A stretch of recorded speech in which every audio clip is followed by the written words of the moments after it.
Hey there, my friend. Welcome back. It is hump day. Yes, it's Wednesday and halfway through our week. And like close of business today, we will be sliding into the weekend. So hopefully, the first part of your week has been very productive because you made plans and you're continuing those efforts until you are done.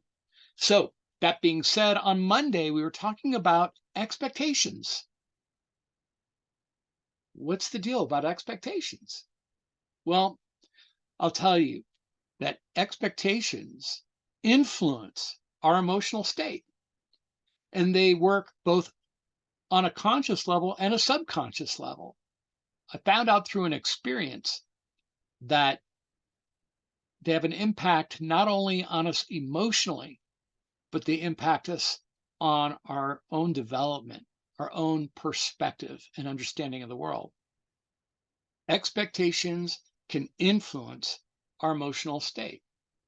They can make us happy or depressed. And that's why they're so important to understand how to develop an expectation in a way that's healthy and functional for you. You see, expectations work on both in our conscious state and our subconscious state. It feeds us information, even in that little voice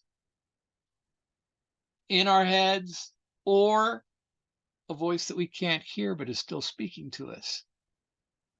Expectations can interfere with our perspective. It paints us a different picture than reality. How many of us have had unrealistic expectations? It happens all the time. And really, expectations and perspective are very closely tied, along with the impact that they have on our emotions. Have you ever heard perception is reality? Well, it is, but that reality can either uplift us or drop us into a deep depression. And in order for us to be functional and living a happy and joyful life, we want it to be a positive experience regardless. When our expectations are not met, we often become disappointed, depressed, angry, frustrated. And nobody wants those emotions in their life. So let me share with you a short story about how I came about this whole idea. If most of you know, I've been studying happiness for 3 decades, and there is a direct correlation between our expectations, our perception of reality, and happiness. So here's the story. When I was 10 years old, a friend of mine, Rudy, who lived up the street from me, was going to go and visit his grandparents down in Mexico. And he asked me if I wanted to come. And I thought, sure. I mean, it's kind of boring here. I got nothing to do. So why not? So we went down to Mexico on his way to his grandmother's house. And we passed through this area of like cardboard homes, and people were living in them, dirt floors. It was a very dirty environment. And I just thought, wow, these are real poor people. And as we moved through the area that we were driving through, I saw a group of kids playing soccer. They were kicking the ball around and laughing and giggling and just having a great time, high-fiving and hugging each other after a score. And Rudy and I both played soccer at the time, and we were like, "Hey, can we stop and play with these kids because grandmother's house is only a couple blocks away?" And his parents said, "Sure." So we got out and we played soccer and we had the best time. I mean, my Spanish was not very good, but we had the language of happiness. We were just having a good time kicking the ball around and just having fun. How is it that these children, these kids with nothing, nothing could be so happy, could be so filled with joy? And then how is it me, I was a middle class kid living in a nice neighborhood and had lots of friends. And I was complaining about, well, I didn't have a new bike or I didn't have a wagon or this or that. I was bored. And yet, here are these kids that had nothing and they were far from bored, wanted to have what they had. I wanted that. We came back and Rudy and I had an idea. We found a tennis ball, we got a broomstick, we started playing stickball. We were playing stickball, we'd start in the morning and it was an all-day thing. And then we went on other adventures and we were happy. Expectations are an interesting construct in our brain.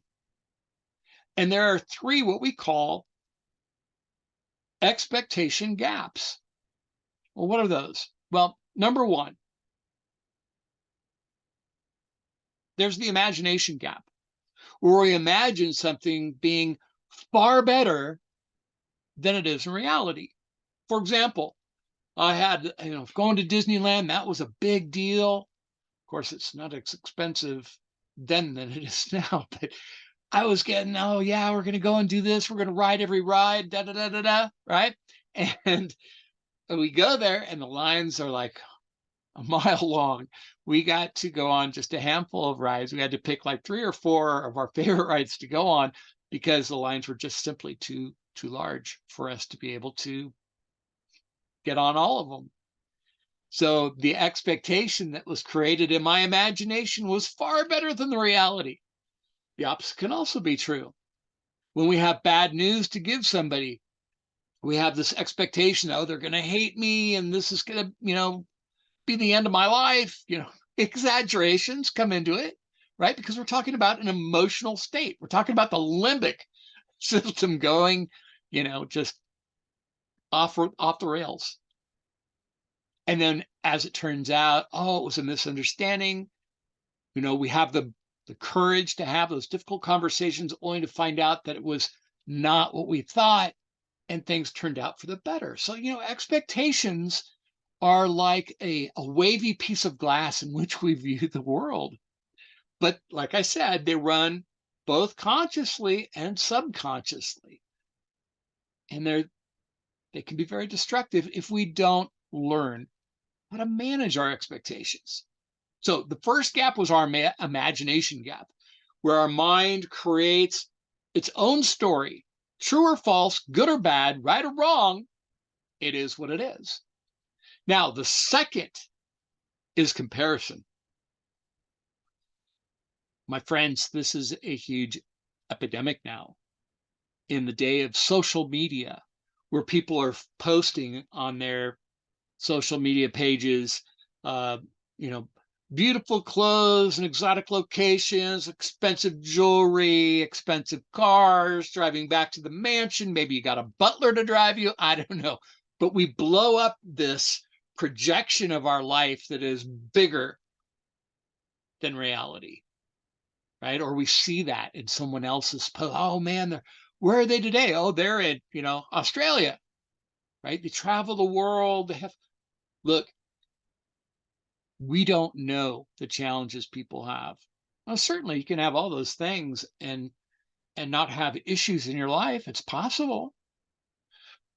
But the reality oftentimes is, and I've worked with, very, very wealthy people. They're CEOs of Fortune 500 companies.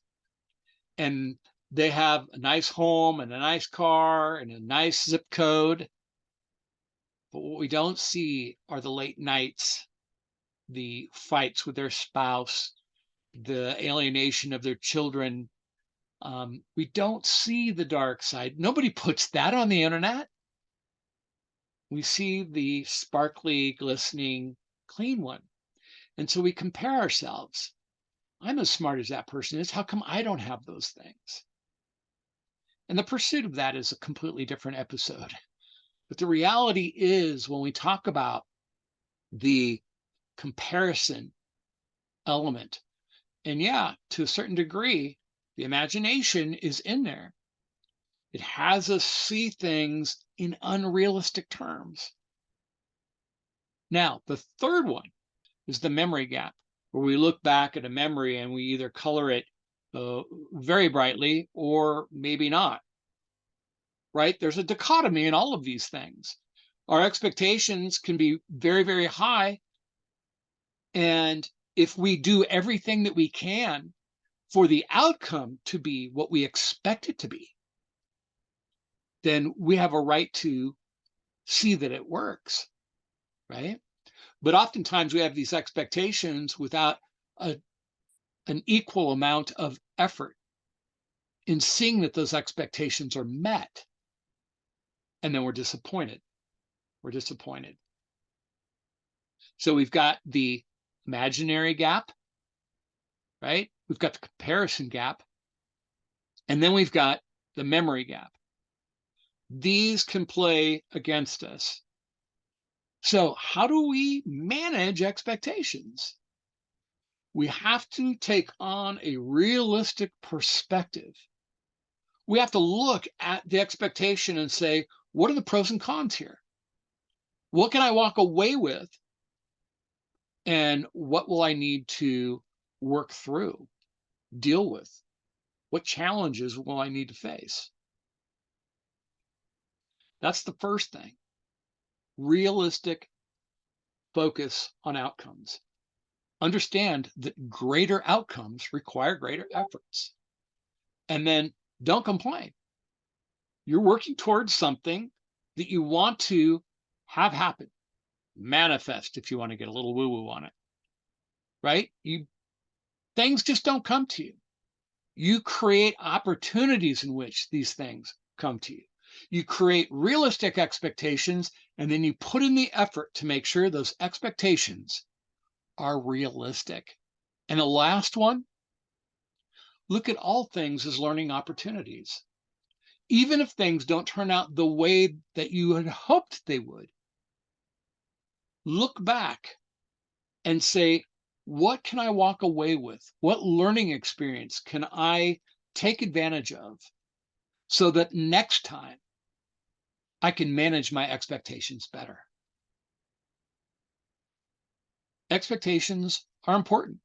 If we had no expectations in life, we're likely not to accomplish anything in life. But the magic isn't in the expectation. The magic is in the effort and the creativity and the learning experience you create around your future events. I want you to think about your expectations, have perspective, be realistic, manage them, and find happiness. And until next Monday for Monday Morning Cup of Joe, my friends, lead well.